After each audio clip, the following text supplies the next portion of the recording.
Hey everyone, welcome back to Damn Tasty Vegan. It's your friend Maria Rose. Today I'm going to show you what I meal prepped this week.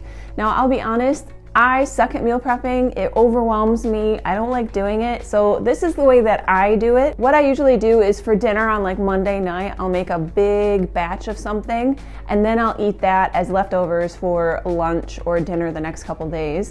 And then on like Tuesday night, I'll pick another recipe and make a big batch of that, and that'll tide me over till the end of the week. So this is what works for me. So today I'm going to show you how to make a lasagna, one of my favorite dishes, one of my husband's favorite as well. It's so comforting, especially in the winter. And burrito bowls. So if you get that craving for Chipotle, this will satisfy your craving, I promise you. It's so good. One thing I also like to do to save myself some time throughout the week is to clean and prep my veggies. I always try to do this because it makes me more apt to eat them and cook them and use them and prevent them from going bad in my vegetable drawer, which always sucks. It's so frustrating when that happens. I also like to always have like a vegan dipping sauce on hand so that I snack on veggies more. I really love like vegan ranch sauce. Kroger has a bunch of dairy-free dipping sauces. Like there's a dairy-free tzatziki sauce. So that's kind of been a staple in my fridge lately so that I snack on veggies more. So when making a plant-based lasagna, you have a few different options for the meat. You can use like a vegan meat, like Beyond Meat. I didn't have that on hand and I wanted to keep this a little more whole foods, healthier, so I used lentils. Lentils were the first thing I learned to use to substitute beef in recipes. And I love them so much because they're quick and easy to make. You don't have to pre-soak them. They cook really easily in the Instant Pot if you have one. And if you just add a little salt and seasonings to them, oh, they go in so many different recipes. So the first thing that you're gonna want to do is get your lentils cooked. This is really helpful if you do this the night before, then you don't have to worry about cooking it the day of. If you want to save yourself even more time, you can use canned lentils. I do this sometimes. So you can cook these in the Instant Pot really easily, or you can cook them on a stove. I use 1 cup of lentils with 4 cups of water, and then I just put in a little bit of vegetable bouillon paste. And then I just brought it to a boil, turned it down to a simmer, and simmered it for about 30 minutes. Although after 20 minutes, I did check on it. With lentils, you kind of have to watch them if you're cooking them on the stove. After about 20 minutes, you want to make sure they don't get too mushy. Aww, oh my God, there's a woodpecker on my bird feeder. His red head, he's so pretty. I didn't know woodpeckers ate bird seed. I thought they pecked for like worms and stuff. Maybe he's not a woodpecker. I need to learn more about birds.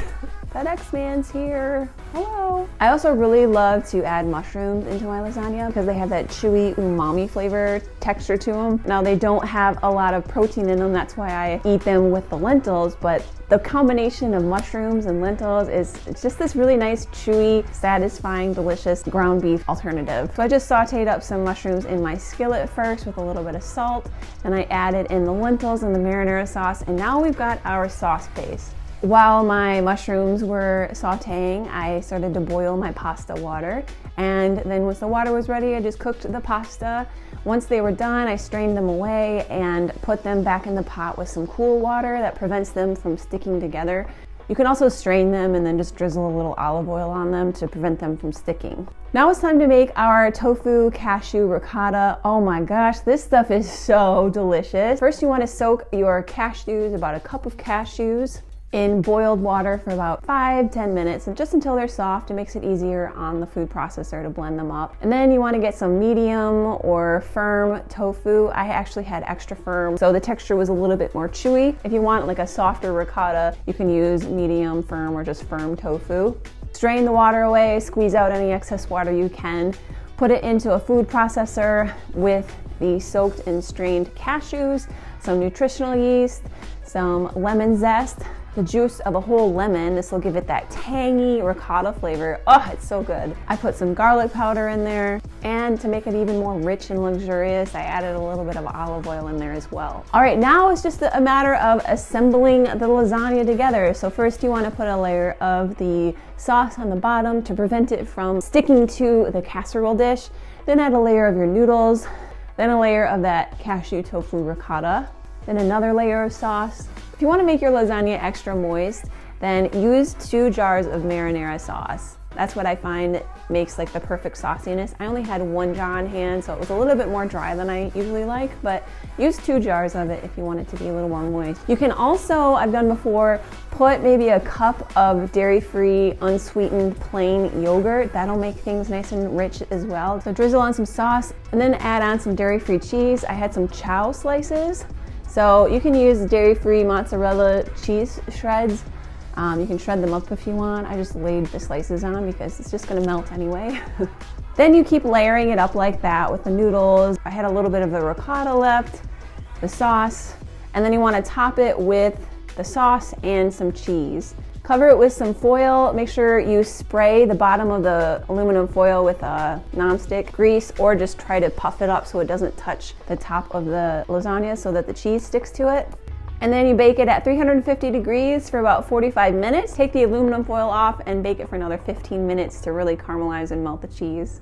Then make sure you let it sit for at least 5 to 10 minutes before cutting into it because it will fall apart. Lasagna holds up the best and tastes the best the next day. This is great because this feeds a lot of people, or it feeds a handful of people for a long period of time. This goes great with a salad on the side, especially if you already pre-washed and dried and cut up your lettuce. You can also have it on the side of like some steamed veggies or roasted veggies. Goes with so many things. Now next up, I prepped all the ingredients to have burrito bowls throughout the week. This is one of my favorite meals. Both of these recipes are up on my blog, so I will link them below if you want to get the full written out recipe with proportions and everything. So first thing I always do is get my rice ready. So I always rinse my white rice to get rid of the excess starches, makes it taste better. And I love this rice strainer. I've had it forever, freaking 10 years. This is one of my favorite purchases that I got. I got it from a secondhand store for like $5. I love having a rice cooker because you can cook other grains in there as well. You can cook quinoa, farro, brown rice, any grain really. And it always makes perfect grains. And then when the rice is cooking, I start prepping all of my other items. So I wanted to make like the grilled veggies that they offer. So I chopped up some bell peppers, some mushrooms, some red onion, got a pan nice and hot, added a little bit of avocado oil, and I put in the mushrooms first because I wanted to make sure they seared a bit. Then I added on all the other veggies and I added in some taco seasoning, just kept it really simple. A little bit of salt and cooked them until the peppers were about fork tender. Now if you want to make this even easier, you can skip making your own salsa. Just grab a jar of salsa. It's so easy to make and it's so delicious. This will take your burrito bowl to the next level, making your own salsa. I just had some cherry tomatoes, chopped them up. You chop up some red onion, some fresh cilantro, lime juice, maybe almost 1 full lime, some salt, and then I really love their corn salsa, so I added some frozen corn in there that I had warmed up a little bit so it wasn't completely frozen.